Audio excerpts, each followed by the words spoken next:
Saat ini saya praktik mandiri, kebetulan jauh nih. Tadi kalau pada nyeritain di Jakarta hujan, bahkan sampai banjir. Saya domisilinya di Banda Aceh, teman-teman. Dan ini lagi panas banget, 32 derajat Celcius di Banda Aceh. Ya, tapi semoga semuanya tetap semangat. Jadi saya praktek mandiri secara offline di Banda Aceh, tapi juga praktek mandiri di @sanubari.psi. Jangan lupa di follow ya, teman-teman. Kemudian saya juga merupakan associate psychologist di beberapa tempat. Salah satunya di ibunda.id, kemudian di aplikasi Jetcalm kalau teman-teman tahu, dan di Read Psychology Konsultan. Oke, pada hari ini saya akan sebenarnya lebih ke sharing dan diskusi ya, Mbak Riza ya, karena katanya sesuai request dari High Ladies, maunya di sini materinya nggak usah terlalu banyak-banyak, nggak usah terlalu panjang-panjang, tapi nanti kita lebih banyak waktu di diskusinya. Seperti itu. Oke, dan hari ini tema yang diangkat adalah how to start gratitude journal dan bagaimana kaitannya sama insecurity dan kepercayaan diri. Seperti itu ya. Oke, langsung aja kita mulai kalau begitu. Nah, karena ini kita maunya yang interaktif, saya pengen tahu dong, dari skala 0 sampai 5, seberapa percaya dirikah kamu? Oke, wait ya, saya share Mentimeternya. Udah kelihatan, Mbak Riza, Mentimeternya? Udah, Kak. Oke, teman-teman bisa buka di Google Chrome atau Safari, coba menti.com, kemudian masukkan kode ini, yang di atas ini. 8523460. Jadi harus buka search engine pokoknya Google Chrome atau Safari atau Mozilla, menti.com, masukkan kode 8523460 dan boleh dijawab pertanyaannya. Oke. Dari skala 0 sampai 5, seberapa percaya dirikah kamu? Udah ada yang jawab 3. Ini jawaban aman ya kayaknya ya, Mbak Riza. Jawaban tengah-tengah. Yang lain gimana? Nah, 3 lagi. Ada yang 0, ada yang 5 bahkan mungkin. Oh, mulai menyusul nih, 2 sama 4. Oke, ada yang berarti lumayan percaya diri nih. Skornya 4. Oke, menyusul lagi. Menyusul lagi. Udah ada yang 1 nih. Oke, it's okay. Makanya itu kenapa kita membuat webinar ini kan, karena kita mau sharing gimana caranya overcome rasa insecure dan ketidakpercayaan diri. Oke.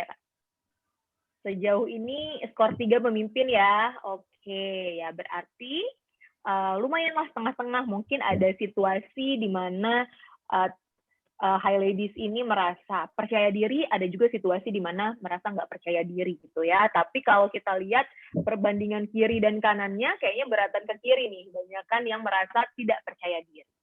Oke, sudah nambah. Oke, kita boleh lanjut ke pertanyaan selanjutnya mungkin ya. Udah berubah pertanyaannya? Coba bisa buka lagi menti.com, masukin kodenya 8523460. Tuh, bisa di list hal apa saja yang biasanya membuat High Ladies merasa tidak percaya diri.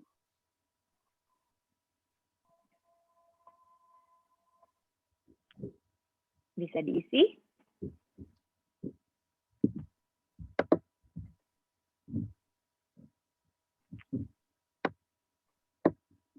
Persepsi orang lain, wow, benar banget ya. Pekerjaan, finansial, fisik, apalagi penampilan ya, sama kayak fisik tadi itu ya. Kualifikasi, berat badan, benar banget. Jadi fisik udah banyak nih jawaban fisik.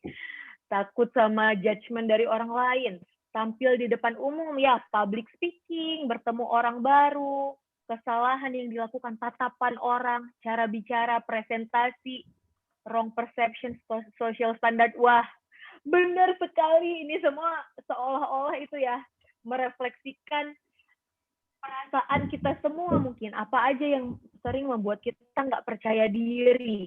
Tuh, public speaking, soal pekerjaan, bertemu orang baru, jerawatan, bener banget. Hal sesimpel jerawatan juga bisa bikin nggak percaya diri ya. Terlalu pemalu, apalagi nih, kesalahan, kepintaran, bener banget. Prestasi, skill berbicara di depan publik. Nah, iya bener banget nih. Jadi memang itu nih keluhan-keluhan yang sering saya dapatkan terkait dengan ketidakpercayaan diri.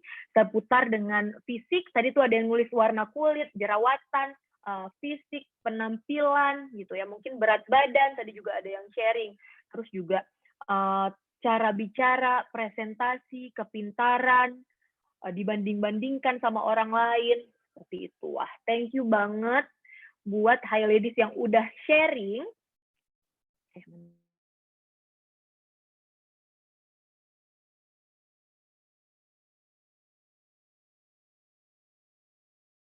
Orang-orang tidak percaya diri. Kalau saya di sini membaginya ke 3 hal. Yang pertama fisik, pencapaian, dan skill ya. Kalau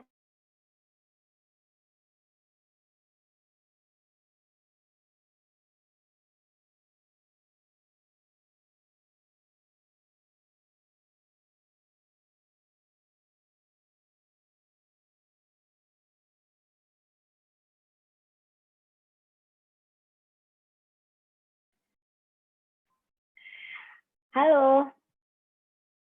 Halo, Mbak. Mbak Rizanya masih itu sepertinya. Mbak Rizanya mute. Oh iya. Sorry ya, ngelempar ya. Ya. Oke, Kak. Kita mulai lagi. Kita bisa mulai boleh share screen lagi? Oh. Iya, boleh. Boleh minta izin share screen-nya. Boleh. Sorry ya, Hi Ladies. Apa-apa.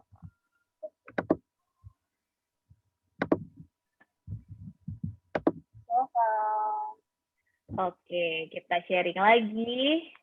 Nah, tadi kan saya bagi 3 ya, Hi Ladies ya, hal yang sering membuat tidak pede.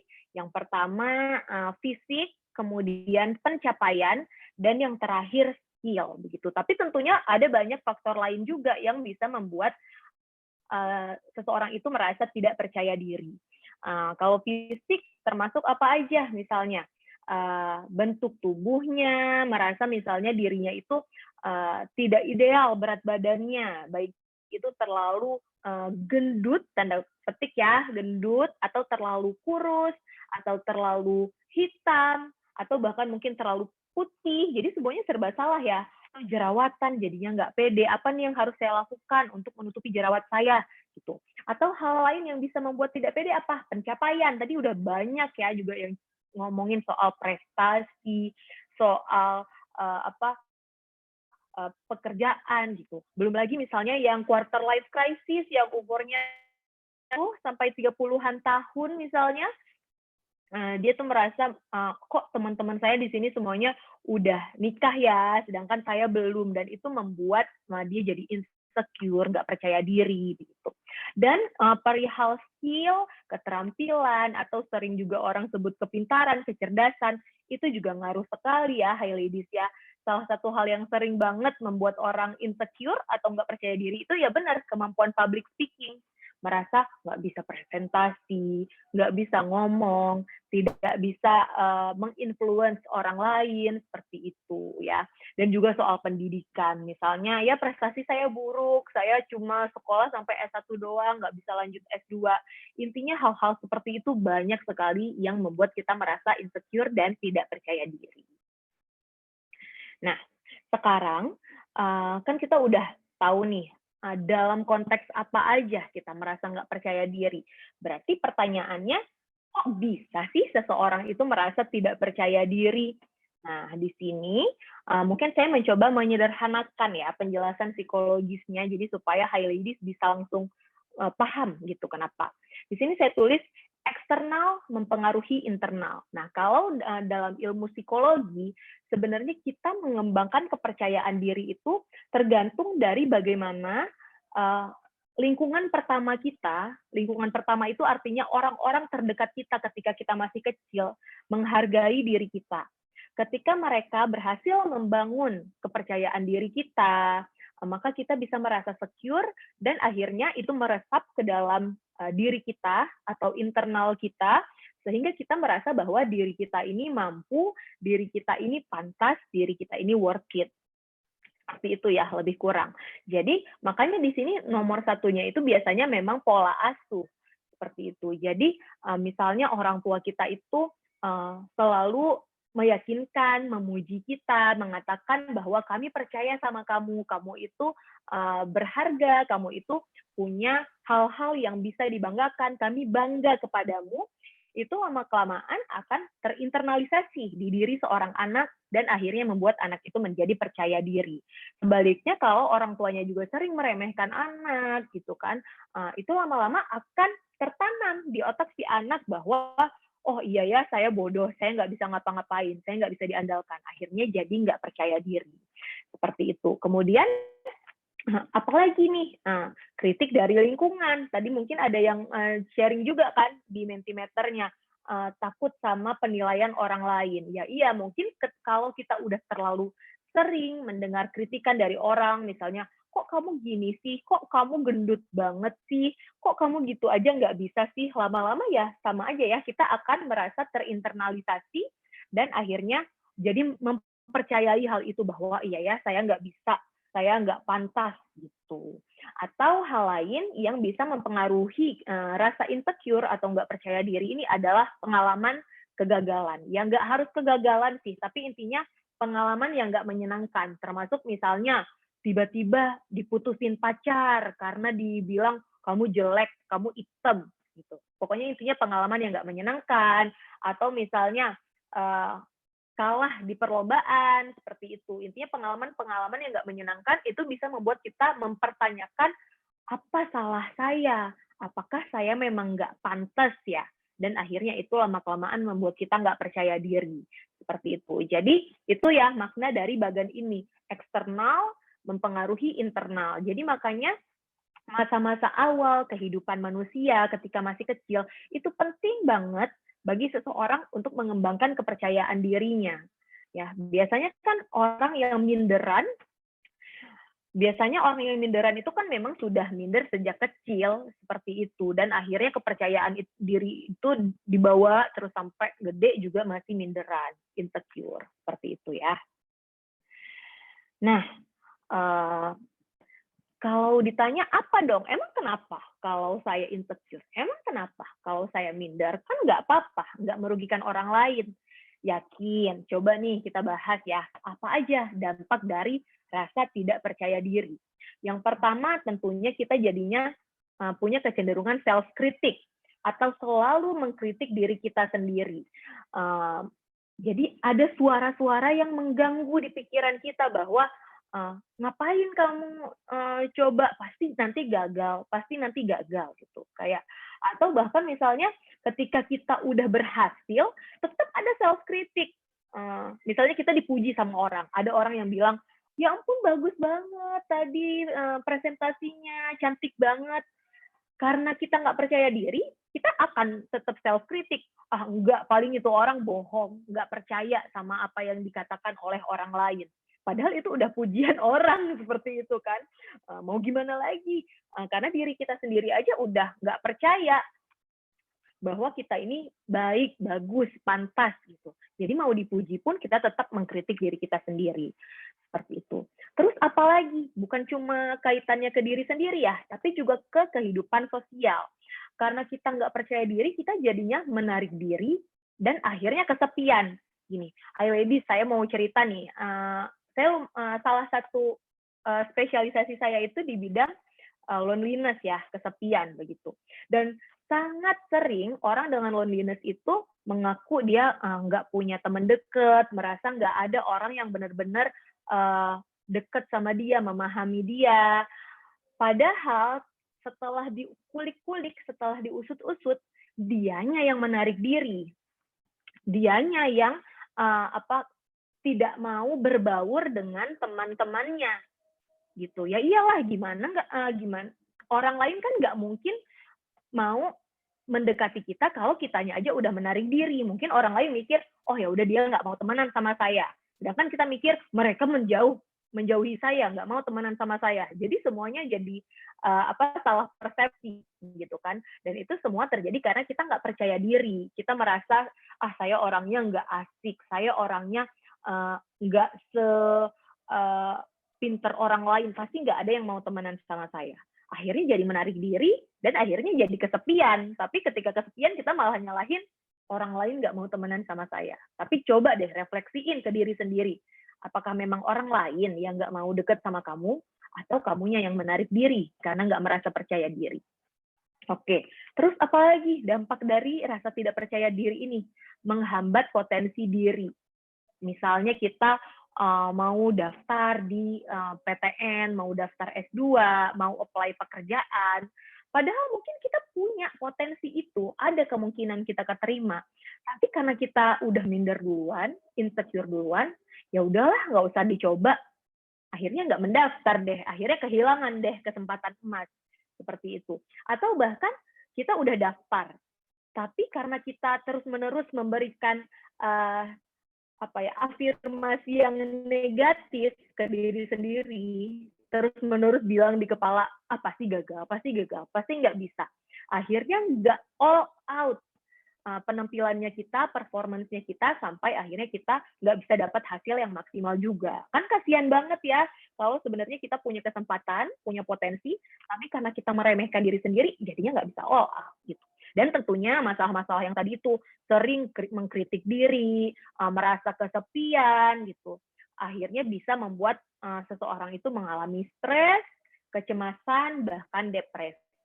Ya, itu udah masalah yang paling beratnya. Mungkin dampak paling berat dari rasa tidak percaya diri. Nah, sebaliknya, apa nih manfaat dari rasa percaya diri? Kan itu juga perlu tahu ya. Kita perlu tahu dong manfaat dari rasa percaya diri apa supaya kita lebih termotivasi untuk membangun kepercayaan dirinya kita. Banyak sekali di sini saya bagi menjadi sekitar 3 cluster. Yang pertama self, atau diri kita sendiri, tentunya kalau kita merasa percaya diri, secure, kita tuh pasti lebih tenang kan secara emosional gitu. Ketika misalnya kita mau presentasi, mau menghadapi ujian, karena kita percaya diri, ya jadinya kita ya lebih tenang, nggak cemas gitu, mengurangi pikiran negatif juga, dan akhirnya kecemasannya jadi rendah. Atau bahkan kalau memang cemas, ada stres-stresnya, yang muncul adalah stres positif. Di sini saya tulis eustress ya, high ladies ya. Eustress ini maknanya adalah stres yang positif. Stres yang memiliki manfaat buat diri kita, membantu kita untuk bisa mempersiapkan diri dengan lebih maksimal. Misalnya kalau misalnya kita mau ujian gitu.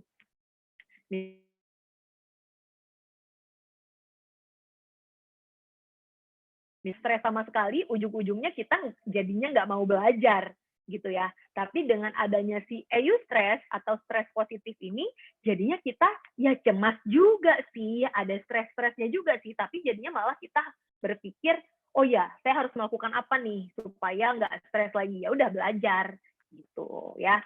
Jadi orang yang percaya diri, dia itu bisa jadi lebih tenang secara emosional karena jarang ada pikiran negatif, kecemasannya rendah, atau kalaupun ada rasa stres, stresnya itu adalah stres yang positif, seperti itu. Kemudian apalagi manfaatnya untuk kehidupan sosial? Tentunya lebih luas ya dalam bersosialisasi. Ini kan kebalikan dari poin yang tadi saya jelasin. Ketika kita minderan, kita menarik diri, tapi kalau kita percaya diri, ya kita bisa masuk ke orang-orang dengan nyaman, tanpa harus takut, nanti gimana, dia nanti pasti nggak suka deh sama saya. Dia pasti merasa saya aneh deh.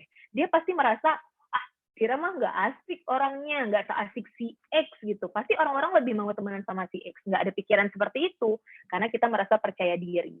Nah, terus ini penting banget ya, high ladies ya. Tidak mudah terpengaruh komentar negatif. Jadi, ketika ada komentar negatif atau pengalaman yang tidak menyenangkan, orang yang emotionally secure bisa melihat masalah dari berbagai sudut pandang.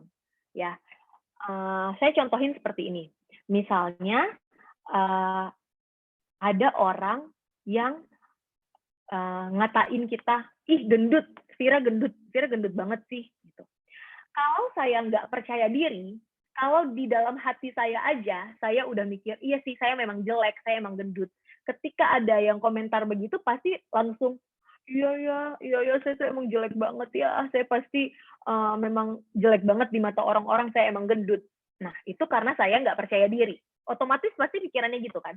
Tapi kalau saya percaya diri, ya saya nggak mudah terpengaruh sama hal itu. Kalau ada yang komen gitu, paling saya bilang, hah, ya udah, itu kan mungkin pendapatnya dia aja, ya nggak apa-apa. Semua orang boleh kok berpendapat masing-masing.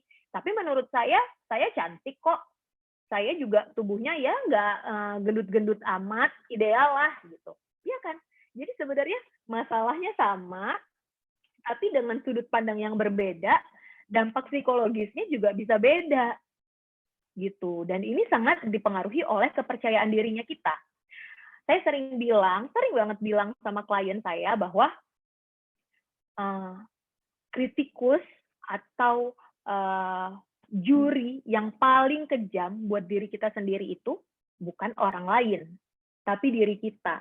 Karena sebenarnya yang menentukan apakah kita akan tersinggung atau enggak sama komentar orang, itu bukan orang lain, tapi kita, diri kita sendiri. Kalau kita mengiyakan kritikan mereka, ya berarti kita akan sakit hati. Tapi kalau kita nggak setuju, kalau kita melihat dari sudut pandang lain, ya kita nggak akan sakit hati. Contohnya kayak yang tadi kan, oh menurut dia gue gendut, ya udah sih, itu kan pendapat dia. Tapi menurut gue oke kok, gitu. Contohnya begitu ya.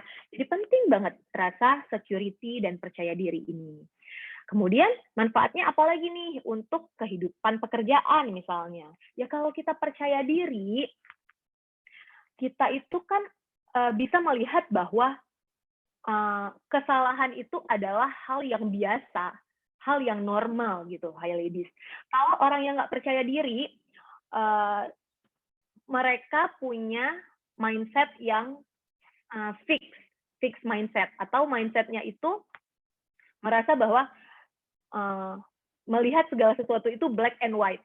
Ketika kamu dimarahin karena berbuat satu kesalahan, berarti kamu itu super duper bodoh, orang paling bodoh sedunia. Itu kalau orang insecure, begitu mikirnya.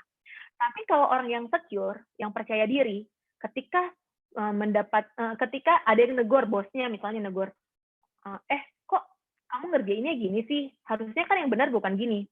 Orang yang emotionally secure akan mikir, oh ya udah, mistakes are fine gitu. Kesalahan itu adalah hal yang sangat wajar, and it's okay. Semua orang pasti pernah melakukan kesalahan gitu. Dengan mindset seperti itu, ketika dia bekerja, dia akan lebih termotivasi untuk mempelajari hal baru karena nggak takut untuk berbuat kesalahan. Ya, jadi jangan takut untuk berbuat kesalahan gitu. Justru orang yang takut berbuat kesalahan, jadinya dia nggak mau melangkah, jadinya nggak akan berkembang, jadinya nggak akan bisa produktif. Seperti itu ya. Itu mungkin hal yang disayangkan juga sih. Mungkin kita dari kecil selalu diajarkan untuk nggak boleh berbuat kesalahan. Di sekolah juga harus selalu benar. Akhirnya kita jadi takut berbuat kesalahan. Akhirnya ketika menemukan tantangan, kita jadi mikir, daripada nanti bikinnya salah, daripada nanti dimarahin, mendingan nggak usah ambil aja deh tantangan ini. Gitu. Padahal kalau kita percaya diri, emotionally secure, kita bakal mikir, oh ya udah, ya namanya juga kerja, namanya juga belajar, ya wajar dong salah, ya nggak apa-apa. Justru kita lebih termotivasi untuk mempelajari hal baru lagi. Oke? Nah, sekarang berarti kan pertanyaannya gimana nih cara meningkatkan kepercayaan diri? Yang pertama, kita harus tahu dulu dong kelebihan dan kekurangannya kita. Ya, kelebihan ini ya nggak harus kelebihan yang wow banget gitu. Tapi kelebihan sekecil apapun, termasuk misalnya kita bisa kalau nyapu sering dipuji bersih banget nyapunya, nyuci piring bersih banget. hal-hal kecil semacam itu, misalnya kita bisa jadi pendengar yang baik, apresiasi kelebihan sekecil apapun. Ya, dengan rendah hati tapi ya, jangan malah jadinya terlalu confident gitu. Tapi kita juga perlu terima kekurangan kita tanpa menghakimi. Akui aja, oh iya ya, saya nih emang nggak pinter nih di matematika. Ya tanpa menghakimi, dideskripsikan aja, oh ya saya nggak pinter matematika. Tapi saya pinter loh geografi gitu.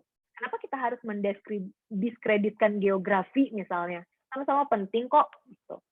Terus sering melakukan positive self-talk, seperti yang tadi, sering berikan apresiasi atas kemajuan-kemajuan kecil yang udah kita lakukan.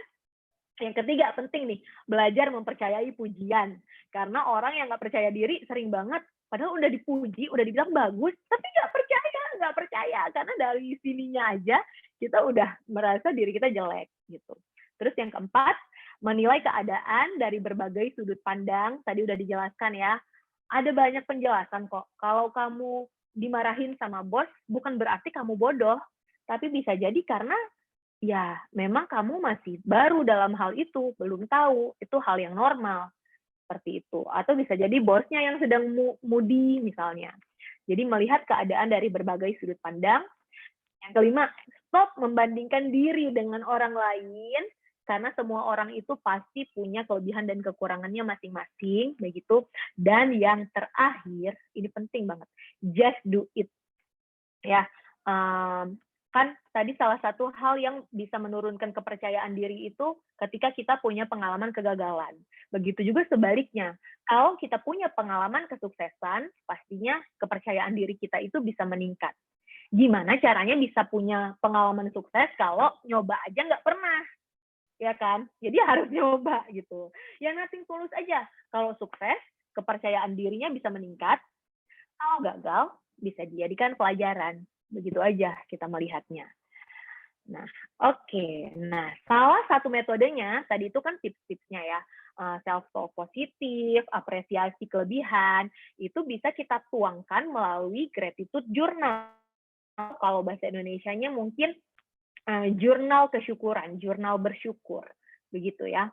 Apa sih sebenarnya gratitude journal itu? Ya sesuai namanya, jurnal atau catatan mengenai hal-hal yang pertama, hal yang kita syukuri di hari itu, atau bisa juga hal baik yang kita lakukan di hari itu, atau hal baru yang kita coba di hari itu. Gitu ya. Jadi bisa jadi secara garis besar 3 hal ini, hal yang kita syukuri, hal baik yang kita lakukan di hari itu, dan hal baru yang kita coba di hari itu. Di mana saya harus menulis gratitude journal? Senyamannya sih sebenarnya. Boleh ditulis manual, pakai pulpen, pensil, atau di aplikasi, banyak juga aplikasi gratitude journal. Boleh di kertas, boleh di buku gitu. Tapi sebaiknya sih di tempat yang bisa disimpan, jadi kita bisa lihat lagi. Jadi ketika kita merasa down, kita bisa buka catatan-catatan kita dan melihat, oh ternyata hidup saya nggak seburuk itu. Ternyata hari-hari saya nggak seburuk itu. Seperti itu ya. Jadi sebaiknya yang bisa disimpan gitu. Dan cara nulisnya gimana Kak? Ada peraturannya nggak? Enggak kok, nggak sekaku itu. High ladies bisa nulis kayak cerpen yang kayak Dear Diary bla bla bla, hari ini saya bersyukur bla bla bla, panjang lebar, boleh. Atau kalau banyak juga yang bilang, enggak, tapi saya nggak suka nulis Kak, gitu. Ya udah, nggak apa-apa. Ditulis pointers aja begini. 1, saya bersyukur bla bla bla. 2, saya bersyukur bla bla bla. 3, hal yang baik yang saya lakukan bla bla bla ya. Dan ya itu usahakan minimal 3 lah setiap hari. Jadi pointers aja gitu. Kalau memang nggak suka menulis panjang lebar. Intinya ini semua sifatnya subjektif, tergantung kenyamanan masing-masing. Begitu ya, high ladies ya. Ingat, jadi boleh naratif, boleh berupa poin-poin, pointer, dan nggak ada batasan berapa, tapi usahakan minimal 3 setiap hari. Dan kapan waktu terbaik untuk menulis gratitude journal? Sebenarnya ya kapanpun kamu merasa nyaman dan tenang. Karena kan kita perlu berefleksi, perlu mengingat-ingat ya. Jadi kalau sambil buru-buru, ya juga mungkin kurang dapat manfaat dari gratitude journal ini. Tapi umumnya itu di malam hari sebelum tidur. Jadi di malam hari kan udah tenang, situasinya juga nyaman begitu, dan kita bisa mengingat kembali hari-hari kita, kegiatan kita dari pagi sampai malam, dan hal apa yang kita syukuri, hal apa yang sudah kita lakukan dengan baik di hari itu. Begitu ya. Nah, ini nih yang sering disampaikan oleh klien. Tapi Kak, kayaknya nggak ada yang bisa disyukuri deh dari hidupku. Sering banget. Nggak ada Kak, pokoknya apalagi kalau kliennya sedang situasi depresif ya. Nggak ada Kak, nggak ada hal baik Kak. Pokoknya semuanya hancur, nggak ada hal baik gitu. Pertanyaannya, yakin? Yang benar, yakin nih nggak ada yang bisa disyukuri. Yakin nih nggak ada hal baik yang terjadi di hidupmu. Nah, coba ya kita lihat apa aja, yakin nih kalau nggak ada yang bisa disyukuri, yakin. Coba kita lihat, emangnya apa aja sih yang patut disyukuri? Hal apa aja sih yang patut diapresiasi dari hari-hari kita? Pertama, bangun tidur dalam keadaan sehat. Itu kan sebenarnya udah hal yang harus banget disyukuri loh, Hai ladies. Apalagi mungkin di masa pandemi ini ya, saya merasa banget ketika kita bangun tidur tenggorokannya nggak enak, itu rasanya pikirannya itu kemana-mana, langsung takut gitu kan, langsung cemas. Tapi pernah nggak ketika kita bangunnya dalam keadaan tenggorokannya lega, kita bersyukur? Ya, jangan gitu dong, gitu kan. Terkadang kita baru menyadari betapa nikmatnya sesuatu itu ketika kita udah kehilangan nikmat tersebut, baru merasa ternyata hidup lega itu tuh luar biasa ya rasanya. Kita baru menyadari hal itu ketika hidupnya mampet. Memang begitu manusia ya. Makanya kita harus sering-sering mengingatkan diri kita untuk mensyukuri hal sekecil apapun melalui gratitude journal ini. Dapat mencium wangian. Nah, sejak COVID juga kan ada gejala anosmia, kita nggak pernah mensyukuri kan bahwa kita bisa mencium parfum, mencium makanan. Karena teman-teman yang kena COVID, anosmia, pada bilang, aduh nggak nikmat banget makan tanpa bisa mencium aromanya. Pulang ke rumah dengan selamat, ya misalnya kayak kejadian pesawat jatuh beberapa waktu yang lalu, ya padahal kan sebenarnya kita nggak pernah mensyukuri ya, kita bisa pulang ke rumah dengan selamat.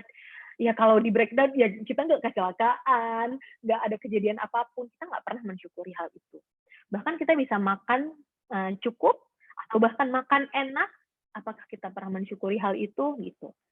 Nah, terus hal-hal lain, banyak hal-hal kecil, small steps, yang patut banget kita apresiasi untuk diri kita sendiri. Misalnya, berani bertanya di kelas.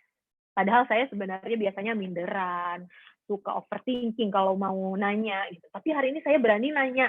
Ya walaupun pertanyaannya nggak penting sih, tapi nggak apa-apa. Kita apresiasi hal kecil ya. Kita tulis di gratitude journal kita. Hari ini hal baik yang saya lakukan, saya berani bertanya di kelas. Terus berani say no. Selama ini saya orangnya nggak enakan, Kak. Oh, tapi hari ini saya berani say no. Apresiasi dirimu. Mengumpulkan tugas tepat waktu. Atau nyicil pekerjaan sesuai to-do list. Gitu. Atau biasanya pemalu, tapi hari ini berani menyampaikan pendapat saat rapat. Wah, hebat. Acungin jempol buat diri sendiri. Atau menyapa orang tanpa cemas. Hayo ngaku. Pasti banyak kan yang sebenarnya ketemu orang, nyapa ya nggak ya, nyapa nggak ya. Tapi hari ini saya berani. Ya, jangan lupa apresiasi hal-hal seperti itu. Atau ketika kita mencoba hal baru, misalnya hari ini pertama kali coba yoga, hari ini pertama kali ikut webinar. Jangan lupa tepuk tangan buat diri kita sendiri. Ya, jadi sebenarnya banyak sekali hal-hal kecil yang patut kita syukuri dan apresiasi. Tapi kitanya yang sering bilang, gitu doang. Nggak boleh loh seperti itu gitu. Kita baru merasakan bahwa hal ini tuh patut disyukuri ketika kita udah kehilangan hal itu ya, jangan sampai seperti itu. Yang perlu diingat, terkadang kita itu terlalu fokus pada hal-hal besar. Mungkin kita baru mau mengapresiasi diri kalau jadi juara umum, kalau jadi best employee. Nah, itu tuh baru kita hitung sebagai pencapaian. Tapi kita lupa mensyukuri dan mengapresiasi hal-hal kecil. Padahal hal-hal kecil itu juga sangat-sangat pantas. Ingat bahwa nggak akan ada yang namanya anak tangga ke 100 kalau kita nggak pernah menginjak anak tangga pertama dan kedua. Kita nggak mungkin bisa jadi juara 1 di kelas kalau kita nggak berani untuk menyampaikan pendapat, mengumpulkan tugas tepat waktu. Jadi mulailah apresiasi dari hal-hal kecil seperti itu. Ya, oke. Terakhir nih, hi ladies, mungkin ada yang nanya, lah apa hubungannya sih Kak? Tadi ngomongin kepercayaan diri, terus tiba-tiba ngomongin gratitude journal. Gimana kaitannya? Nah, gratitude journal itu kan sebenarnya manfaatnya memang bukan cuma untuk insecure dan ketidakpercayaan diri ya, hi ladies ya. Tapi itu juga sangat membantu orang-orang yang depresi, yang merasa nggak ada hal baik dalam hidupnya gitu. Tapi dengan menulis gratitude journal, kita jadi sadar, oh ternyata banyak kok hal-hal baik yang terjadi di kehidupan saya, dan akhirnya mood-nya bisa jadi lebih baik. Nah, gimana kaitannya gratitude journal sama kepercayaan diri? Kan gratitude journal ini mengajarkan kita untuk mensyukuri hal sekecil apapun. Nah, lama-kelamaan, kebiasaan ini akan membentuk mindset yang optimis. Jadi mindset kita itu selalu terbiasa untuk melihat segala sesuatu itu dari sisi baiknya. Begitu. Hal sekecil apapun kita lama-lama terlatih untuk melihat segala sesuatu dari sisi baiknya. Gitu. Akhirnya kita belajar untuk mengapresiasi hal kecil, dan akhirnya itulah yang membuat kita lebih percaya diri.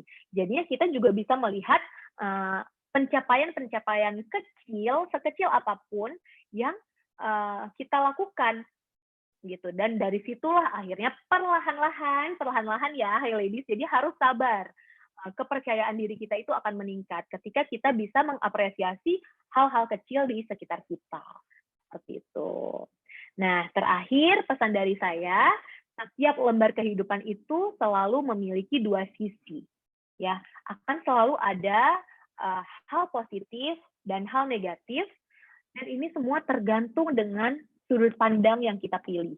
Ya, ingat, kita dapat memilih untuk melihat sisi negatifnya saja atau memilih untuk melihat sisi positif. Kata kuncinya di sini adalah memilih loh, hi ladies. Jadi, kita punya pilihan sebenarnya. Kita punya kekuatan untuk memilih. Jadi jangan sampai kita merasa helpless, tidak berdaya, dan cuma ngikutin arus aja, tapi sebenarnya kita bisa loh memilih dan memaksa diri kita untuk mencoba melihat sisi positif dan mensyukurinya. Oke, mungkin cukup sekian pemaparan dari saya. Sesuai janjinya mungkin kita bakal lebih banyak diskusi ya. Kalau gitu boleh saya kembalikan lagi ke Mbak Riza. Terima kasih.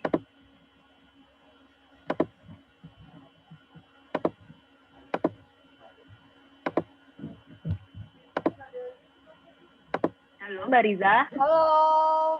Yeay. Kita berikan tepuk tangan untuk diri kita. Terus buat Kak Vira ya, Mbak Vira yang udah menyampaikan materinya tentang percaya diri. Tentang percaya diri, terus tentang gratitude journal juga. Kita selanjutnya bakal ngobrol-ngobrol atau sharing, sesi sharing. Buat teman-teman yang udah masukin pertanyaannya, akan aku pilih untuk dibacakan pertanyaannya. Tapi ada satu kalimat dari Kak Vira yang ngena banget nih Kak di aku. Yaitu salah satunya adalah nggak akan ada anak tangga yang 100 kalau misalnya kita nggak memulai untuk berjalan ke tangga yang ke-1 dan kedua dan seterusnya. Dan juga tadi benar banget ya Kak, soal bersyukur ketika kehilangan itu baru kerasa bersyukur, proses bersyukur ketika kehilangan gitu ya. Padahal seharusnya kalau misalnya bisa kita melihat dari sisi yang hal-hal terkecil, bersyukur atas hal yang terkecil, kita bisa lebih untuk menulis dan gratitude journal juga. Tadi ya salah satu caranya juga dengan ditambah kembali kenikmatan atas rasa syukur yang telah kita panjatkan gitu. Oke, Kak Vira, kita akan bacain salah satu pertanyaan dari Hai Ladies. Udah banyak yang masuk nih sebetulnya, tapi karena keterbatasan waktu juga, aku akan pilih beberapa pertanyaan dari Hai Ladies. Kita mulai dari Kak Teti di Magelang. Beliau bertanya, saya kan baru kenal journaling beberapa waktu belakangan, tetapi masih bingung nih mulainya dari mana. Apakah gratitude journal bisa sebagai awalan untuk memulai journaling ini? Selain itu, saya ada trauma di masa lalu. Bagaimana gratitude journal secara khusus dan journaling bisa dipakai untuk healing? Karena kelemahan saya salah satunya adalah menulis. Begitu Kak Tira, silakan jawabannya.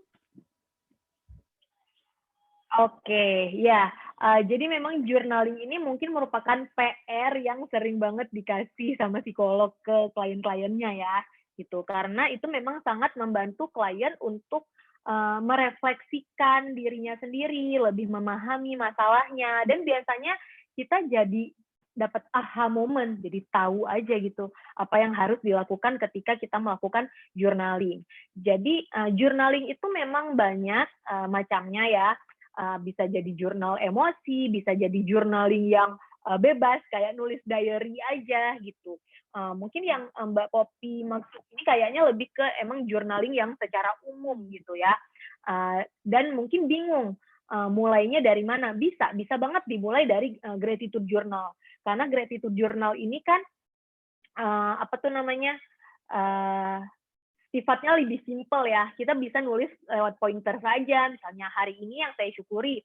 Satu, bisa bangun tidur dengan keadaan sehat, tenggorokannya lega. Kedua, alhamdulillah bisa makan 3 kali sehari dan makanannya enak pula gitu. Ketiga, bisa on time, ikut kuliah gitu. Jadi pointers aja begitu. Itu untuk latihan di awal boleh. Tapi yang perlu saya ingatkan sebenarnya ini kembali lagi ke keluhannya gitu loh Mbak. Mungkin kalau tujuannya kita adalah lebih memahami masalahnya kita, mungkin gratitude journal ini nggak terlalu menjawab gitu. Gratitude journal ini memang cocoknya untuk meningkatkan kepercayaan diri, membantu kita lebih bersyukur, jadinya nggak terlalu stres, nggak terlalu depresi lagi, jadi moodnya lebih baik, seperti itu. Tapi kalau misalnya tujuan kita untuk sebenarnya gue ini marahnya karena apa sih, gitu kan? Mungkin itu tidak bisa tergali melalui gratitude journal, gitu. Jadi kalau misalnya hal itu mungkin lebih cocoknya journaling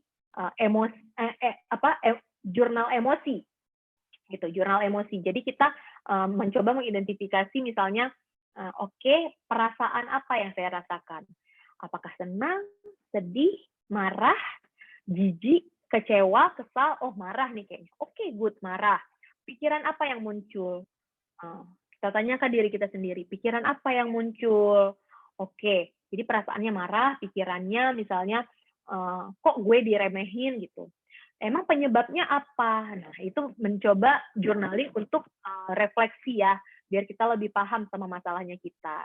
Gitu. Jadi sebenarnya memang tipe-tipe journaling ini sangat disesuaikan sama keluhannya kita. Tapi kalau Mbak Poppy tadi ya bingung mau coba mulai dari mana, boleh mulai dari yang paling simpel, gratitude journal. Pasti ada manfaatnya kok, walaupun mungkin nggak benar-benar 100% cocok sama keluhannya. Oke, terus pertanyaannya, ada masalah trauma ya, gimana caranya si gratitude journal ini bisa membantu trauma? Mbak bisa banget mengapresiasi kemajuan-kemajuan kecil yang Mbak tunjukkan dari proses trauma healing-nya, gitu. Saya nggak tahu ya traumanya apa, tapi misalnya traumanya itu nggak berani ngomong sama orang gitu, setakut itu.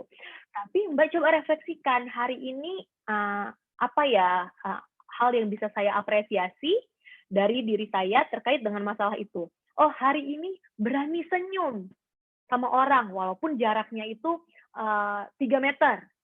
Ya, itu ditulis di gratitude journal. Jadinya kita merasa, oh ada kemajuan nih, ada kemajuan. Jadinya lebih senang, lebih semangat gitu. Terus besok, oh udah berani say hi, udah berani say hi, oh hebat, hebat banget, udah berani say hi, gitu. Terus besoknya, oh udah berani nanya apa kabar ke orang-orang, tuh. Jadi itu juga membantu kita, jadi merasa, wah ada kemajuan nih sayanya, kita juga jadi moodnya lebih positif kan, karena merasa dihargai sama diri kita sendiri. Nah itu ya, terkadang kita cuma mau mengapresiasi kalau, oh saya udah nggak trauma lagi, saya udah berani banget ngomong banyak sama orang. Nah, baru di situ kita mau menghargai diri kita. Tapi ketika kita baru bisanya senyum doang, say hi doang, kita merasa itu nggak penting, nggak mau mengapresiasi itu. Jadi jangan sampai seperti itu. Oke, terima kasih Kak Vira buat jawabannya. Begitu ya Kak Teti di Magelang. Kak Teti di Magelang, bahwa misalnya tadi gradasi jurnal ada macamnya, jadi bisa disesuaikan juga dengan Kak Teti lebih ingin fokusnya kemana gitu ya Kak Vira ya. Terus untuk tadi yang sulit untuk menulis, mungkin bisa Sama. coba pelan-pelan aja, nanti juga bakal ketemu aha momennya kayak gimana. Dan juga untuk yang masalah traumanya bisa dimulai dengan hal-hal kecil, mensyukuri hal-hal yang terkecil dulu gitu ya. Apresiasi. Ya, betul, mengapresiasi diri. Oke, kita lanjut ke pertanyaan selanjutnya, Kak Vira. Kali ini kita ada pertanyaan dari Kayosa. Kayosa ini dari Jombang. Salam Kak, mohon izin menjelaskan tentang permasalahan yang saya hadapi terlebih dahulu. Saya adalah pribadi yang introvert, bahkan ketika saya memiliki masalah, saya lebih memilih untuk memendamnya sendiri. Saya juga merasa tertekan dan insecure karena berada di lingkungan yang menurut saya toksik. Selalu dibanding-bandingkan dengan orang lain yang seumuran saya yang sudah mendapatkan pekerjaan dengan gaji tinggi. Akhir-akhir ini saya merasakan dampak dari insecure tersebut dalam diri saya. Saya merasa stres, sulit tidur di malam hari, mah juga, dada sering sakit, dan saya sering merasa cemas berlebih, sehingga sering menangis sendiri. Terkait permasalahan yang saya alami tersebut, saya ingin bertanya, apakah kecemasan yang saya alami tersebut sudah masuk tahap depresi, dan hal apa yang seharusnya saya lakukan? Apakah saya sudah bisa konsultasi dengan psikolog? Silahkan, Kak Fira. Oke, nah mungkin ini High Ladies banyak yang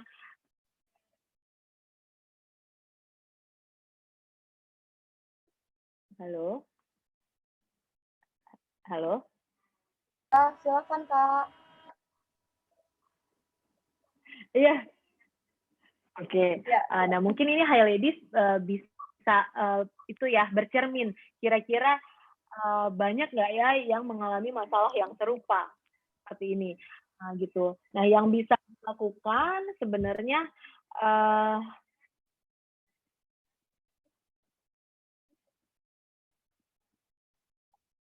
sorry. Ya, Kak. Ada masalah mungkin? Halo. Ya. Halo, Kak. Iya, saya kok kayak bisa dengar suara saya sendiri ya. Bentar ya, izin mute dulu ya. Oh, iya.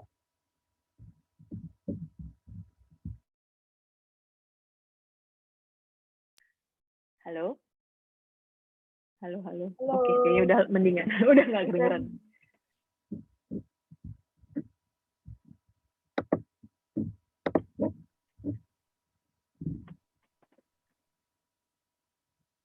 Headsetnya barangkali, Kak. Kayaknya masih sih Mbak, boleh. Sorry Mbak, boleh izin live dulu mungkin, nanti saya gabung lagi. Oke, boleh, Kak. Ya, maaf ya, sebentar ya teman-teman. Ya, sebentar ya, lagi semuanya. Demi kenyamanan bersama.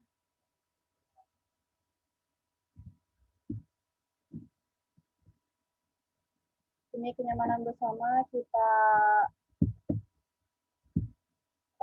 tunggu dulu Kak Fira untuk membetulkan. Mungkin gini ya, kalau rasanya Rasanya untuk kelas online ada beberapa gangguan, mungkin dari wifi-nya tadi aku lihat chat dari Kak Sophie koneksinya kurang bagus. Dari teman-teman semuanya gimana nih koneksinya?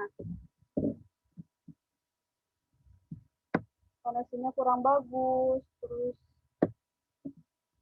tadi Kak Vira ada gangguan sedikit dengan headsetnya mungkin ya, karena jadi kebagi gitu suaranya. Sambil nunggu, aku boleh, oh nih udah gabung lagi.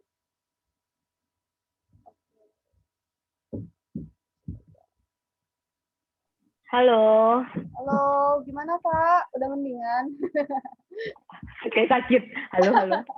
Iya, tadi saya kayak bisa mendengar suara saya lagi gitu, jadi nggak bisa konsen. Iya, jadi ini ya, mun bahasa Sunda nama Pak Baliut gitu Kak. Iya, benar-benar. Sorry banget ya. Oke, jadi tadi pertanyaannya mungkin ada banyak masalah yang sedang dihadapi gitu ya, merasa berada di toxic family juga, kemudian mengalami gejala-gejala kecemasan seperti itu ya. Kalau ditanya apakah saya sudah boleh konsul sama psikolog, tentu saja boleh ya, Hi Ladies. Jadi perlu tahu juga bahwa sebenarnya yang boleh konsul sama psikolog itu bukan cuma orang-orang yang punya masalah yang besar loh gitu. Jadi bahkan kalau kita punya masalah-masalah yang sifatnya sehari-hari, masalah sehari-hari itu boleh banget. Jadi kita ke psikolog itu semacam belajar untuk melihat sudut pandang yang baru sampai akhirnya kita punya mindset yang baru dalam menghadapi suatu masalah. Jadi lama-kelamaan kalau merasa udah terinternalisasi nih cara memandang masalahnya dan merasa nggak perlu sering-sering ke psikolog lagi, nggak apa-apa. Ya, saya sering sih prinsip saya dalam memberikan penanganan itu, saya pengen mengajarkan klien saya untuk self healing. Saya nggak pengen klien saya selalu bergantung sama saya untuk menyelesaikan masalahnya. Ya, saya juga nggak senang kalau seperti itu. Saya justru senang kalau lama-kelamaan kliennya jadi merasa, oh ya, saya udah tahu apa yang harus dilakukan ketika menghadapi masalah ini karena ya udah terbiasa diskusi sama psikolog gitu. Ya, jadi nggak usah tunggu parah baru ke psikolog. Ya, kalau masalahnya udah mengganggu, boleh banget ke psikolog. Itu yang pertama. Gitu. Kemudian tadi kan Mbaknya cerita bahwa dia itu nggak bisa merasa stres sendirian, nggak tahu harus cerita ke siapa gitu tentang masalah ini gitu kan. Itu dia pentingnya self healing dan itu salah satu manfaat dari journaling sebenarnya begitu ya. Jadi kalau kamu nggak tahu harus cerita sama siapa, ceritakanlah ke dirimu sendiri. Karena satu-satunya orang yang nggak akan pernah meninggalkan kamu hanyalah kamu. Siapa yang selalu ada untuk kamu? Ya dirimu sendiri. Kita nggak bisa bergantung sama pacar, bahkan sama suami, sama orang tua, apalagi sama psikolog. Nggak bisa, karena mereka nggak 24 jam loh sama kita. Yang 24 jam sama kita itu cuma diri kita sendiri. Jadi jangan menggantungkan kesehatan mental kita ke orang lain. Jadi jangan sampai, saya tuh baru mau bisa mendingan kalau curhat sama si X. Ya bagus sih, bagus, itu nggak salah. Tapi kalau malah jadinya dependent, terlalu bergantung ke orang lain, kan jadinya kita sendiri yang susah. Jadi kalau kita nggak punya teman untuk cerita, ceritalah sama diri kita sendiri. Caranya gimana? Bisa nulis, journaling kan? Kayak nulis diary aja sih sebenarnya. Hari ini saya merasa sedih karena ini. Tapi kita juga harus memperlakukan diri kita sebagaimana kita ingin diperlakukan oleh orang lain. Sekarang coba bayangin, ketika kita ke psikolog, kita pengennya psikolognya itu gimanain kita. Apakah kita pengen psikolognya bilang, lebay gitu doang masalahnya. Atau kita pengen psikolognya bilang, oh iya saya mengerti perasaan kamu. Pasti berat ya ada di posisi itu. Pasti pengennya yang kedua kan, ya kan. Lalu sekarang coba bayangin, coba tanyakan ke diri sendiri, apakah kita udah memperlakukan diri kita seperti itu? Ketika kita merasa, aduh aku sedih, apakah kita menerima perasaan itu atau justru kita ngata-ngatain diri kita? kayak gitu doang sedih, lemah banget sih. Kalau kita aja nggak pengen orang lain ngomong gitu ke kita, kenapa kita membiarkan diri kita sendiri ngomong begitu ke diri kita? Ya, jadi it's okay, memang kita nggak bisa berharap terlalu banyak ke manusia, ya. Makanya kalau di agama kan juga bilang kita berharapnya ya ke Allah aja gitu. Makanya kita di sini harus belajar self healing dan berbuat baik ke diri kita sendiri. Ketika kita sedih, terimalah perasaan itu, jangan malah dibilang lebay ya. Coba refleksikan seberapa sering kita ngata-ngatain dan mengkritik diri kita sendiri. Padahal kita nggak senang kalau dikritik sama orang lain gitu. Masih banyak Kak Fira buat jawabannya. Mungkin dari pertanyaan tadi aku ingin tergelitik sebuah pertanyaan. Tadi tentang insecure, tentang omongan dari keluarga gitu ya, yang seharusnya bisa jadi apa ya, mendukung kita gitu ya, mendukung kita. Ini gimana sih caranya supaya kita bisa ngurangin atau meredam insecurity karena omongan dari keluarga, padahal niatnya si keluarga itu ingin atau memotivasi kita gitu, motivasi lebih baik, misalnya tadi ayo cepat nikah enggak, atau ayo tuh si Anu udah kerjanya bla tapi malah kita merasa nggak nyaman gitu. Gimana kira-kira cara meredamnya? Oke, ya benar, bagus ya. Itu tadi mungkin belum saya sampaikan ya. Itu sebenarnya terjawab oleh slide terakhir tadi di PowerPoint-nya saya. Setiap masalah itu, setiap lembar kehidupan itu ada dua sisi. Ada sisi positif dan sisi negatifnya. Tergantung kita mau milih yang mana. Ya, jadi setiap kali ada masalah seperti itu, coba tantang pikiran kita dengan bertanya, ada nggak kemungkinan penjelasan lainnya? Ada nggak kemungkinan penjelasan lainnya? Misalnya, orang tua kita bilang, kok kamu belum nyari pekerjaan sih? Gitu. Terus kita langsung mikir, mama jahat, mama toksik, mama nggak bisa memahami perasaan saya gitu. Sekarang coba tanyakan, ada nggak alternatif penjelasan lainnya? Oke. Let's say alternatif penjelasan pertama, mama memang nggak ngertiin perasaan saya, mama toksik. Oke, ya udah simpan aja dulu. Yang ketiga apa? Mama kepengen saya punya pendidikan yang tinggi. Gitu misalnya. Yang keempat, mama ingin menasehati tapi caranya salah. Gitu. Yang kelima, mama sebenarnya niatnya baik tapi karena nggak paham soal misalnya kesehatan mental, ya namanya juga generasi-generasi terdahulu gitu ya. Jadinya cara penyampaiannya salah gitu. Jadi kita bisa pertama coba bertanya, ada nggak penjelasan lainnya? Ada nggak alternatif penjelasan lainnya? Sama yang kedua, fokus ke inti pesannya. Jangan fokus ke nada bicaranya, ya.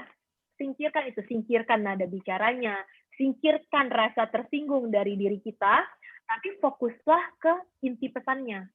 Apa inti pesannya? Oh, inti pesannya, mama berharap saya bisa punya pendidikan yang lebih tinggi. Apakah ada yang salah sama inti pesannya itu? Nggak ada kan sebenarnya. Yang bikin salah itu karena kita tersinggung. Karena mungkin cara ngomongnya juga sih benar. Cara ngomongnya membuat kita tersinggung.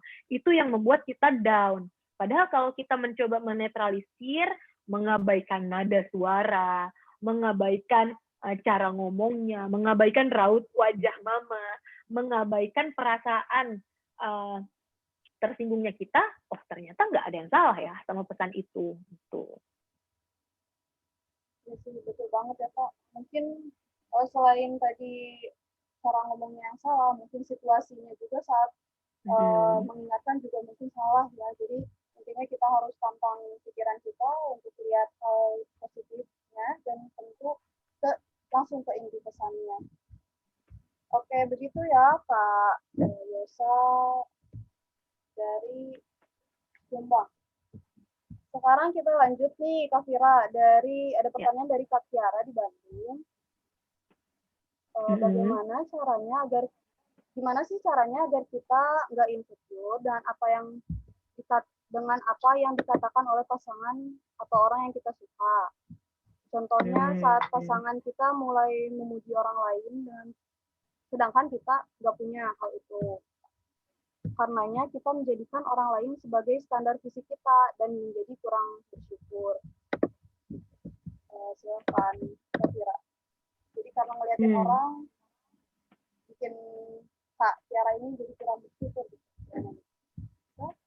Iya, itu kan tadi yang seperti udah saya jelaskan ya, bahwa biasanya memang rasa tidak percaya diri ini sangat bergantung sama penilaian kita terhadap diri kita sendiri. Kalau orang lain ngomong begitu dan kita mengiyakan, ya maka kita akan merasa insecure.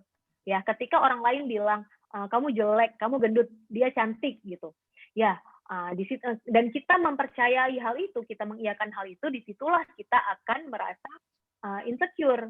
Tapi kalau kitanya sendiri sebenarnya udah percaya diri, ketika ada yang komen begitu, kita akan bilang, ya kan cantiknya orang beda-beda. Gitu. Dia mungkin memang cantik, tapi just because dia cantik, bukan berarti sayanya nggak cantik. Kita cantik di cara-caranya kita masing-masing. Begitu. Kemudian, jadi yang paling penting itu sebenarnya kepercayaan dirinya kita dulu. Ya, kita melihat diri kita dengan positif dulu. Gitu. Terus, hal yang kedua, kita mungkin perlu belajar komunikasi asertif. Gitu ya, Mbak saya. Komunikasi asertif itu adalah komunikasi di mana kita berani menyampaikan apa yang kita rasakan, tapi tanpa menyinggung perasaan orang lain juga. Gitu. Jadi kalau misalnya kita nggak nyaman dengan komentar seperti itu, kita sampaikan aja bahwa kita nggak nyaman. Caranya gimana? Caranya mulailah dengan kata-kata saya merasa. Jangan bilang kayak, kok kamu banding-bandingin sih, itu malah bisa jadi memicu masalah baru, begitu ya. Jadi mulai dari kalimat saya merasa, oh saya merasa sedih kalau kamu membanding-bandingkan saya, gitu. Saya merasa lebih nyaman kalau kita nggak ngomongin fisik, udah gitu aja, gitu. Oke, begitu ya Kak Tiara di Bandung. Jadi coba untuk memupuk rasa percaya dirinya dulu dengan cara tadi berkomunikasi asertif ya, Kira. Dengan caranya saya merasa titik-titik kalau titik-titik. Mungkin gitu ya, Kak Kira. Ya, betul sekali. Oke. Kita next ke pertanyaan selanjutnya. Ada Kak Aulia dari Bandung. Dia bertanya, sebenarnya nih Kak, insecure itu bisa terjadi karena adanya tokoh superior di kehidupan kita. Nah, itu gimana ya untuk mengatasinya? Karena kan kita nggak mungkin menghindari untuk bertemu dengan tokoh-tokoh superior tersebut. Silakan, Kak Kira.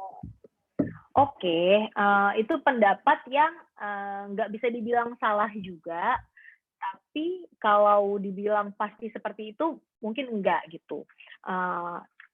Intinya gini, kita harus realistis ya, bahwa dalam hidup ada hal-hal yang berada di bawah kendali kita, ada juga hal-hal yang berada di luar kendali kita, gitu. Jadi ketika kita menganalisis masalah, oke, mungkin itu benar, ada benarnya juga ya. Ada tokoh superior, ada tokoh yang lebih pintar, ada orang yang lebih cantik dari diri kita. Itu membuat kita insecure. Oke, itu nggak salah. Tapi kita coba pisahkan. Itu di bawah kendali saya atau di luar kendali saya. Itu di luar kendali kita kan. Masa kita mau menyingkirkan semua orang yang lebih superior dari diri kita? Kan nggak mungkin. Atau kalau mungkin jadinya ya itu, kita jadinya menarik diri. Mendingan aku masuk universitas yang biasa-biasa aja lah, supaya aku bisa jadi yang paling pinter di sana. Jangan salah, ada loh yang seperti itu. Saking insecure-nya, saking takutnya bertemu sama orang yang lebih daripada dia, akhirnya jadi milih, nggak mau di universitas yang terkenal, yang biasa aja deh supaya aku bisa jadi peringkat 1. Nah, kalau seperti itu, yang rugi siapa? Kita sendiri kan sebenarnya. Dan kita juga nggak bisa mengatur, ya lu nggak boleh pinter dong, lu nggak boleh di sini dong, gitu. Supaya sayanya jadi insecure, supaya sayanya jadi percaya diri. Kan itu hal yang nggak mungkin. Gitu. Jadi walaupun pernyataan itu benar, tapi alangkah baiknya kalau kita nggak berfokus ke hal itu, karena itu berada di luar kendalinya kita. Jadi fokuslah ke hal-hal yang ada di bawah kendalinya kita. Misalnya apa? Apa hal yang di bawah kendali kita? Ya, perasaan kita, pikiran, dan perilakunya kita. Jadi kita nggak bisa mengubah dia dari kehidupan kita. Kita nggak bisa maksa dia untuk keluar dari universitas ini gitu. Tapi kita bisa mengubah sudut pandang kita. Kita bisa mengubah pikiran kita. Misalnya dengan cara melihat, oh ya udah, mungkin dia memang pinter dalam hal ini, dia yang terbaik, tapi just because dia pinter, bukan berarti saya bodoh. Kita bisa loh pinter berdua gitu. Itu yang perlu diingat ya. Kita bisa loh pinter sama-sama, kita bisa loh cantik sama-sama. Atau kalaupun dalam hal ini, dalam bidang ini dia lebih pinter, saya punya kok hal lain di mana saya itu lebih baik dibandingkan dia. Atau yang lebih secure-nya lagi, ya benar-benar nggak usah bandingkan diri sendiri sama orang lain. Karena semua orang itu punya perjalanannya masing-masing yang nggak kita ketahui. Seperti itu. Atau kalau mau ngubah mindset lagi, yang lebih positif lagi, dan ini masih di bawah kendali kita ya, kita bisa melihat, oh untung ya ada dia, jadinya saya bisa lebih termotivasi untuk lebih baik, atau saya jadinya bisa belajar dari dia gitu. Jadi keberadaan orang yang lebih superior dari kita itu nggak bisa kita hindarkan, itu di luar kendali kita. Jadi kita fokus aja ke hal yang ada di bawah kendali kita. Misalnya mengubah mindset kita, berhenti membandingkan diri dengan orang lain, begitu. Dan mempercayai bahwa semua orang itu punya kelebihannya masing-masing tanpa perlu dibandingkan. Oke. Untuk Kak Aulia dari Bandung, itu ya jawaban dari Kak Fira. Jadi intinya kita harus bisa mengendalikan hal-hal yang ada di dalam diri kita ya. Seperti tadi, perasaan, pikiran, terus mindset juga. Tadi betul sih, untuk orang superior itu bisa memotivasi kita, tapi intinya kita bisa mulai dari merubah dulu yang ada di dalam diri kita. Kayak iya sih, orang itu yang superior itu bisa memotivasi kita, tapi kalau misalnya kita mungkin pikirannya nggak positif, bisa jadi kan kayak stres atau misalnya ada hal-hal yang tidak diinginkan gitu.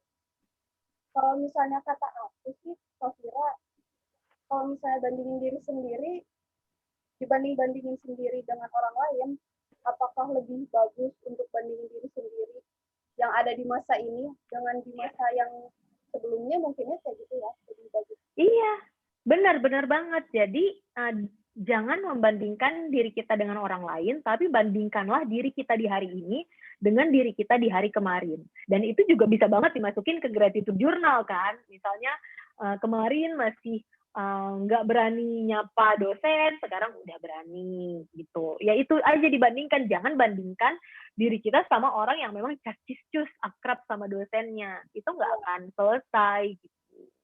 Betul. Oke, Kak. Di chat, di kolom chat ini udah banyak pertanyaan.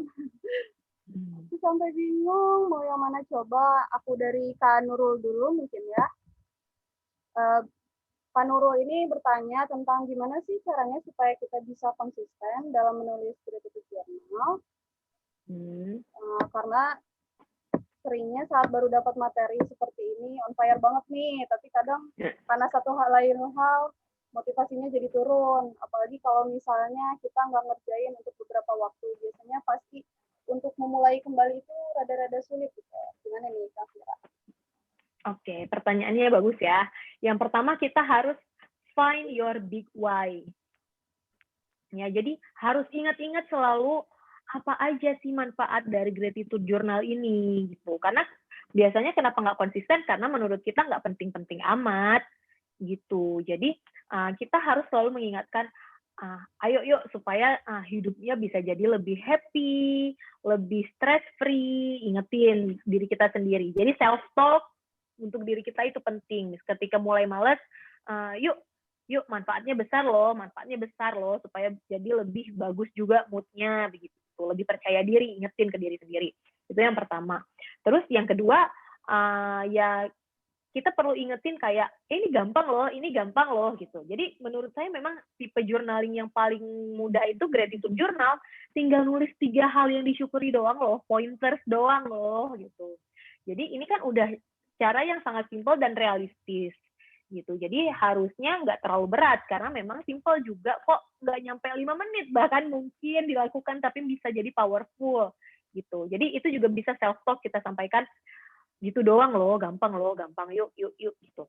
Sama yang ketiga yang bisa kita lakukan itu coba terapkan reward dan punishment buat diri kita sendiri.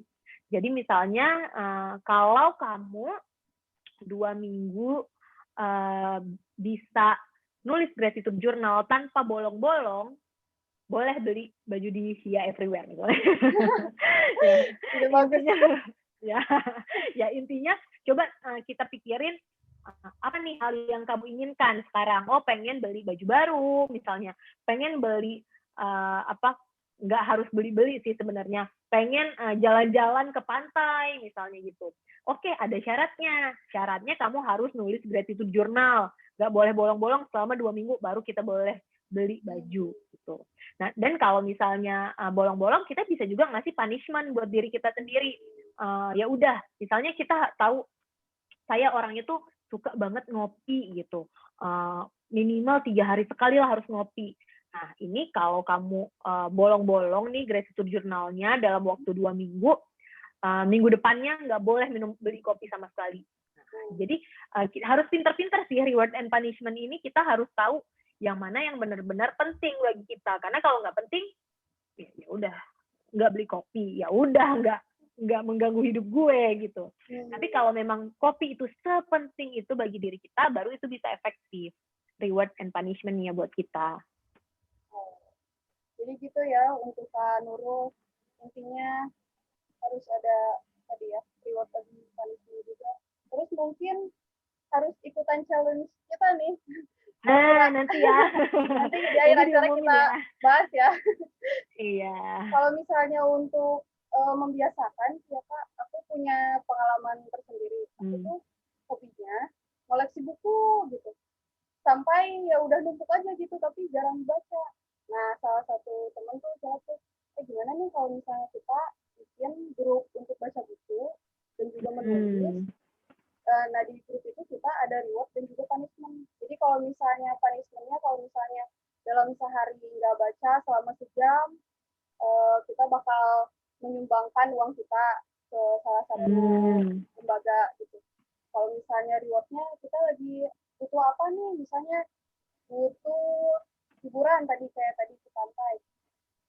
Nah, kita tabungin tuh si uang tadi untuk nanti kita jalan-jalan. Mungkin cara itu juga bisa dipakai untuk ya. Kita cari circle-nya, bisa juga dari followers-nya Sanubari atau misalnya followers-nya Sia Everywhere. Nanti kita sama-sama bareng-bareng untuk istiqomah lah gitu ya, untuk istiqomah dalam gratitude journal. Iya, bisa banget. Pertanyaan selanjutnya dari Kak Sunyarsi Utami. Kak mau tanya, kalau insecure itu bisa disembuhkan nggak sih? Dulu saya pede abis dan baru mulai insecure 3-4 tahun ini. Saat merasa skill atau kompetisi saya sebagai senior di kantor jauh di bawah junior-junior saya. Dan belakangan ini saya sadar kompetensi saya nggak naik. Karena saya orangnya mager banget. Aduh. Jadi malas buat belajar atau malas buat self development. Sekarang saya lagi mulai mendevelop lagi diri saya sambil bertanya-tanya apakah nanti self confidence saya akan balik lagi. Silakan, Kira. Tanggapannya gimana? Bisa dong. Ya, bisa dong, bisa banget. Karena kan tadi salah satu penyebabnya udah dijelaskan ya, pengalaman keberhasilan, pengalaman kegagalan, itu semua memang sangat berpengaruh ke kepercayaan diri kita.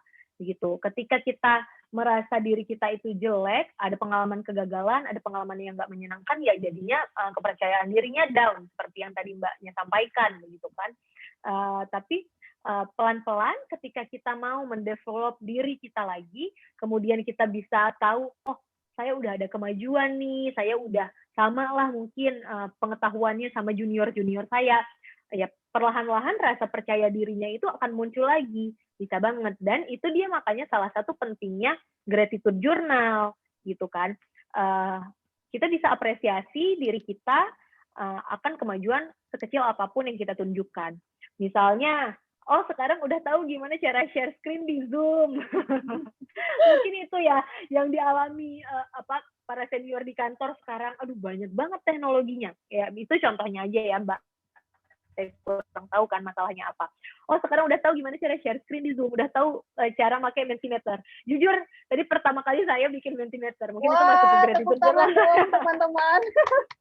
Ya karena biasanya itu dibikinin sama asisten-asisten atau panitia gitu ya. Tapi tadi itu ya pertama kali saya bikin dan saya mau mengapresiasi diri saya sendiri akan hal itu gitu. Dan dari situlah nanti kepercayaan dirinya perlahan-lahan akan muncul, Mbak. Jadi bisa banget asalkan kita mau mencoba develop diri kita dan mengapresiasi. Ya, jangan sampai kita sebenarnya udah ada kemajuan, tapi ya itu kita pengennya yang gede-gede gitu. Kita pengennya yang udah paling pinter, paling hebat gitu. Tapi kita lupa mengapresiasi kemajuan kecil ya, jangan sampai seperti itu. Oke, jadi seperti itu ya Kak Suniarti Utami.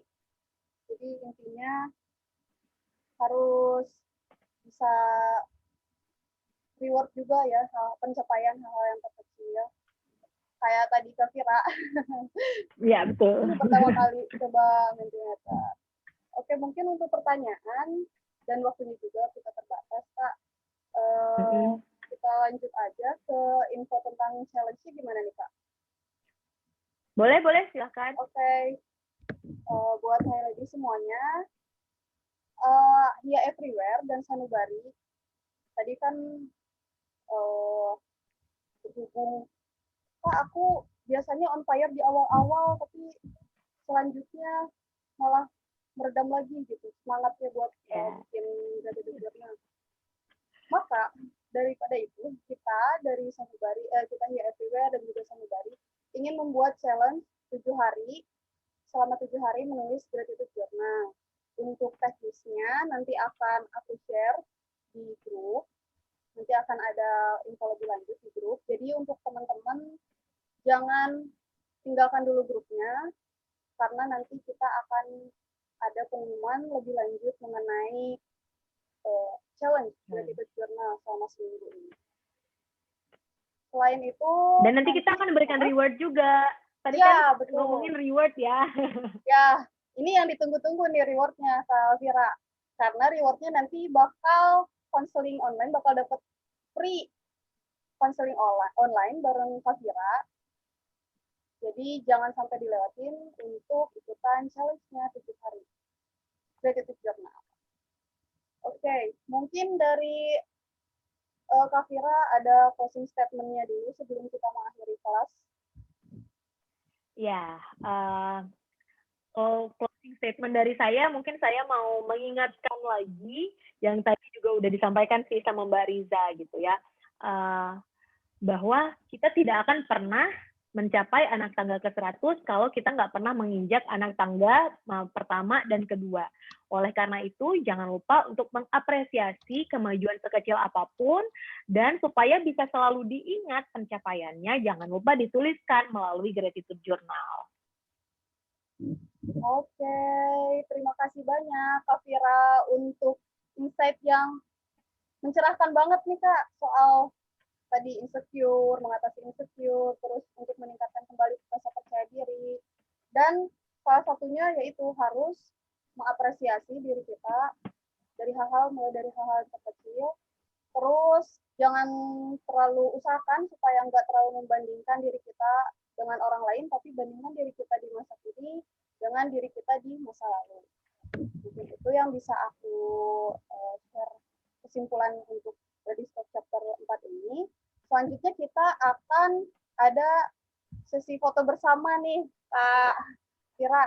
Untuk teman-teman semuanya boleh dibuka kameranya dulu. Buat yang berhijab boleh digunakan hijabnya dulu. Kita akan foto bersama. Oke. Buat teman-teman, silahkan dibuka kameranya ya. Nah, kelihatan nih Kak, wajah-wajah yang sedang berjuang mengatasi rasa insecure.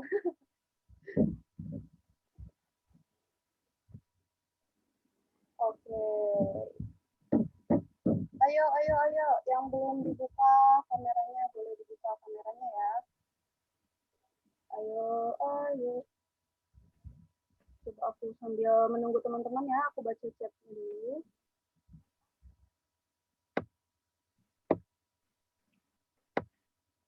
Terima kasih kembali ya. Aduh, sampai berkaca-kaca. Cup, cup, cup, cup. Alhamdulillah, semoga Alhamdulillah. Semoga bisa menginspirasi ya Kak Vira untuk materi dari chapter keempat ini.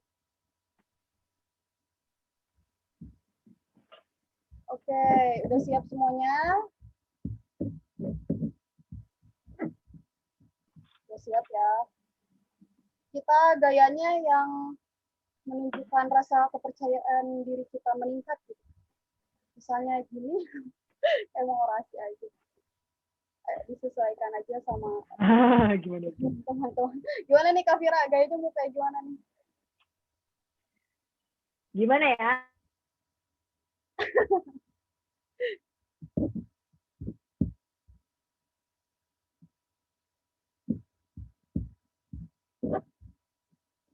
Kayak gini ya? Oke. Boleh, boleh.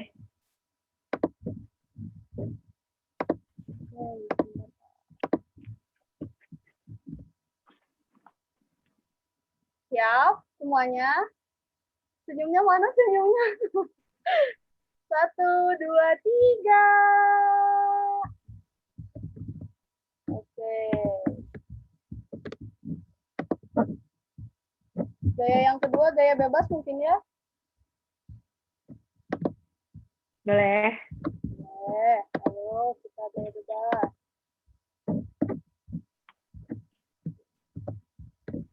Udah siap?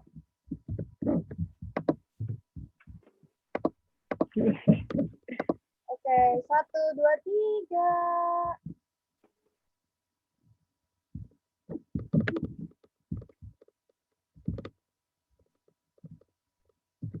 Oke.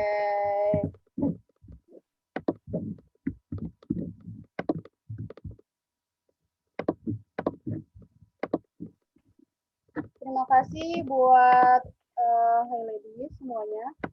Alhamdulillahirrahmanirrahim. Sesi kelas kita berakhir. Aku mau mengucapkan terima kasih yang sebanyak-banyaknya kepada Kak Vira sebagai pemateri hari ini. Sangat-sangat menginspirasi banget untuk kita selalu menulis hal-hal kecil, hal-hal yang bisa kita syukuri supaya bisa ditambah lagi. Kemudian untuk teman-teman semuanya, jangan lupa untuk tidak left dulu grup karena kita akan menginformasikan challenge 7 hari menulis gratitude journal dan hadiahnya atau rewardnya adalah bisa berkonsultasi langsung dengan Kak Vira. Bisa berkonsultasi langsung dengan Kak Vira. Dan juga kita akan menginformasikan rekaman videonya jika tadi ada teman-teman yang ketinggalan ikut acaranya dari awal, juga link untuk di sertifikat. Begitu. Buat teman-teman dari Ladies semuanya yang udah ikut acara Ladies Talk ini dari chapter sebelumnya, terus ada yang baru juga Ladies Talk chapter keempat ini. Semoga bisa bermanfaat agar kita bisa saling bergenggaman tangan supaya kita bisa sehat secara mental, nggak cuma sehat secara fisik aja, tapi kita juga bisa sehat secara mental. Pokoknya aku tunggu di Ladies Talk chapter selanjutnya. Karena apa? Karena pengumuman challenge 7 hari gratitude journal, menulis gratitude journal ini akan diumumkan di Ladies Talk chapter selanjutnya. Oh iya, sebelum ditutup, Kak Vira, jadi Ladies Talk chapter kemarin tuh kita ada challenge juga nih, tapi challenge-nya adalah tentang mindfulness. Nah, sekarang sebelum ditutup, aku mau mengumumkan 3 orang pemenang yang berhak mendapatkan hadiah produk Via Everywhere dan juga diskon 10% untuk konseling secara online dari TikTok. Pemenangnya itu ada atas nama akun IG @_della.rosya. Yang kedua ada dan yang kedua ada dari @Tria Huzai. Dan yang ketiga ada dari Alia RZKN. Mungkin dari teman-teman di sini ada yang bergabung dari merasa dengan gitu. Nama-nama tersebut, boleh barangkali mau memberikan sepatah dua patah kata tentang pengalamannya mindfulness selama 1 minggu dan kira-kira apa efek positifnya gitu. Ada nggak nih? Ada nggak ya? Oh, nih Kak Tria Ratu Zaifah. Mungkin mau buka kamera. Unmute. Ya, di unmute dulu. Oh. Silakan Kak. Kita ngobrol-ngobrol.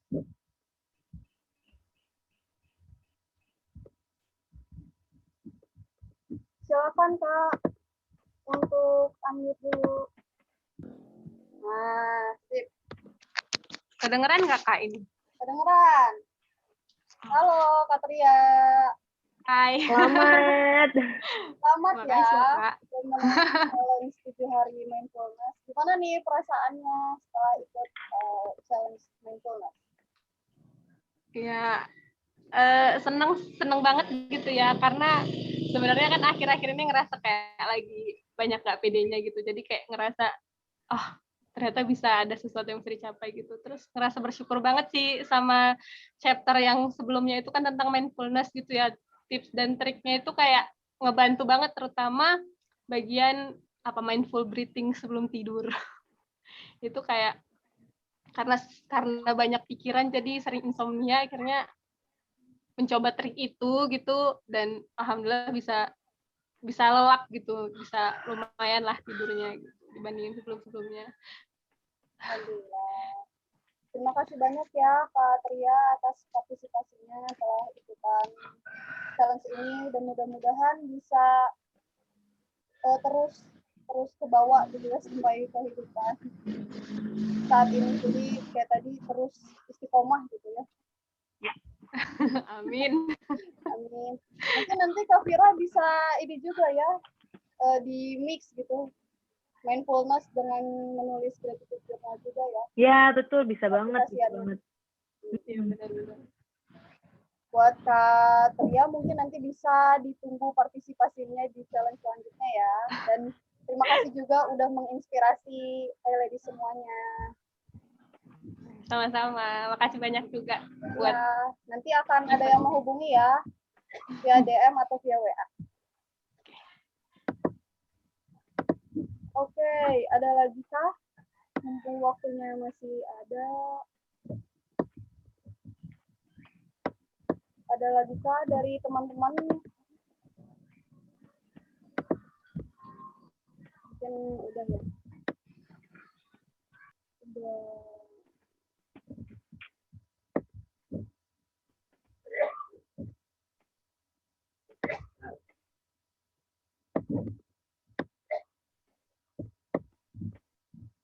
Mungkin sisanya 2 lagi belum bergabung di Ladies Talk chapter keempat ini, saya kira. Iya, atau udah live duluan kali. Iya, mungkin ya. Mudah-mudahan nanti challenge yang kita buat antara Sanubari dan juga Via Everywhere bisa sama-sama bermanfaat juga seperti tadi Kak Tria Amin, amin. mindfulness. Oke, barangkali sekian dari acara Ladies Talk chapter keempat ini. Jangan lupa teman-teman semuanya untuk aku nggak bosan-bosan untuk ngingetin ya Kak Fira untuk tetap stay di grupnya karena akan ada info tentang challenge selanjutnya dan tentunya rewardnya adalah bisa berkesempatan untuk konsultasi online langsung bareng Kak Fira. Begitu dan ditunggu partisipasi di Ladies Talk selanjutnya. Terima kasih ya Ladies semuanya. Terima kasih Kak Fira juga. Silakan jika yang ingin live duluan. Terima kasih banyak.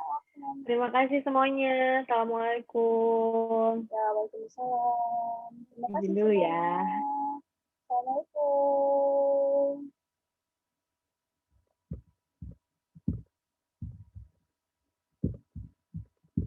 Silakan buat teman-teman yang mau live.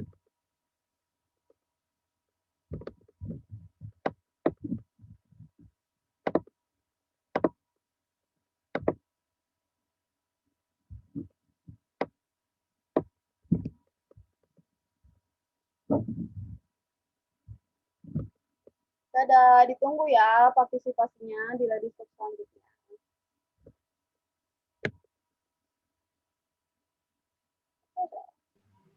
Kak, tadi challenge-nya apa ya, Kak? Challenge-nya nanti tentang gratitude journal selama 1 minggu. Kak Maya ya?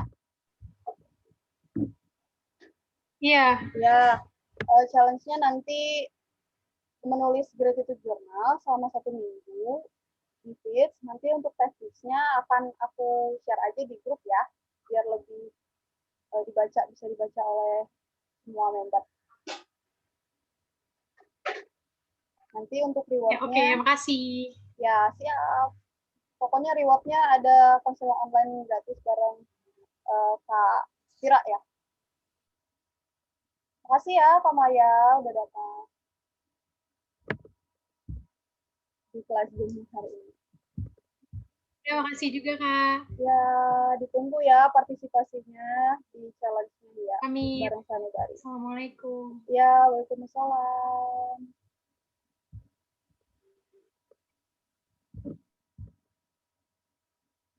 Terima kasih banyak.